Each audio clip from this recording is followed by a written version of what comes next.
I am a Sangronan indeed. And if you don't know what a Sangronan is somebody that was actually born here. But not only that, my mum and dad were born here, and so was my grandfather. It was wonderful because Blackpool, just after the war, was regenerating itself after war years when we had nothing.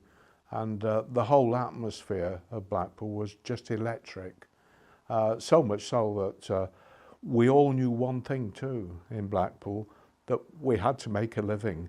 And people did actually come to have a good time, spend money, and I can't think of a better place to be brought up than Blackpool. There was never much work in Blackpool, only tourism. Over a period of time, very good games were established on the Golden Mile. My own family, we had a bubbles machine, we had a rollatina, which was amazing. Again, you roll the ball down. There was a boxer we had, which was a bouncing ball that knocked a boxer down. And it was just good fun. And you didn't need a fortune to enjoy yourself in those days. A man from the Labour Exchange knocked at the door and said, "There's a job here at the town hall as a temporary messenger, go for it." And I went for it, and I was taken on. I used to pack holiday guides to people. On my first day, 700 applications came for the holiday guide, and I had to put them all in envelopes and then sort the stamps out. 3 years later, I was taken on permanently, and then during the course of the next few years, I found out the whole delights of working for the attractions and publicity department in Blackpool.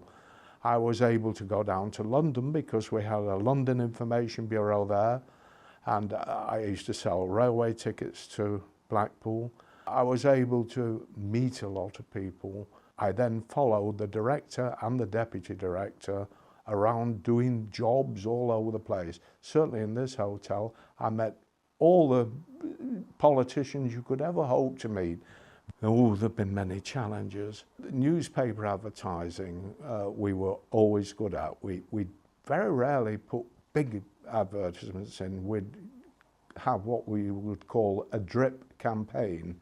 And there used to be, send for your brochure now, and it would go over a period of 3 months, January to March, because that was a time when people decided when they would go on holiday and where they would go. So your brochure was probably up against 6 or 7 other resorts that they sent for. So it had to be a good brochure to get them here. But we generally knew that within 50 miles radius, we could get what we wanted.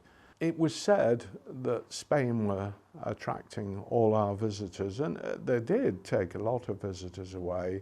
We looked at the situation and we found out how much the price of a pint was in Spain and how much a meal would cost. You couldn't buy a stick of rock in Spain, but I generally was able to put together a campaign as to why Blackpool beat Benidorm to the top, based on cost analysis. I knew that we were winning when one particular time when I got a message from Torremolinos, and my opposite number in Torremolinos said the whole town council of Torremolinos want to come to Blackpool, and they did in 1994, the whole town council. And I took them a tour of the town, and they went away laughing and giggling as they do. And I knew then, I thought, we've done it. We've beaten even Torremolinos. And in 1994, which was the centenary year, by luck, it was the centenary of the Tower, opened on Whit Monday 1894, the Grand Theatre. Geoffrey Thompson at Blackpool Pleasure Beach built the big one. We all put money into a pot. We had £1 million to spend on advertising, which was substantial.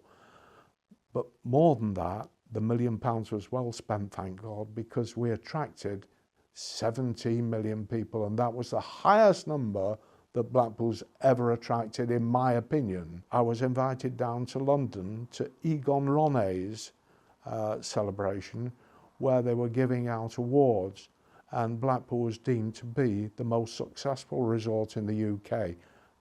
Egon Ronay, it was so posh, and it was Blackpool.